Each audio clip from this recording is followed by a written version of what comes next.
If you're debating on buying versus renting, you should ask yourself two questions.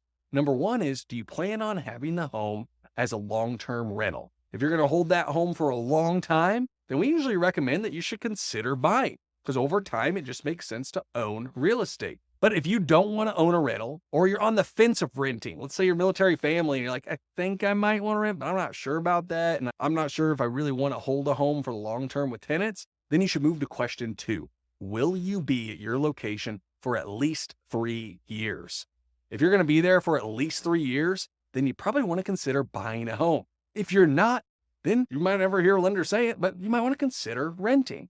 Why do we say 3 years? Because 3 years gives you enough time to start getting that pay down on the mortgage. And ideally, in a market where you would see some appreciation, your home value to increase enough to where if you have to sell around that 3-4 year mark, you're ideally making enough money to make sure you're not underwater on your home, meaning you owe more than what you're selling the home for.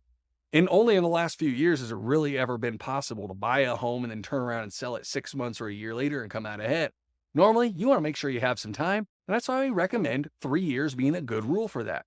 So, you've asked yourself if you're going to have it as a long-term rental. If not, are you going to be there at least 3 years? That can help you make that decision.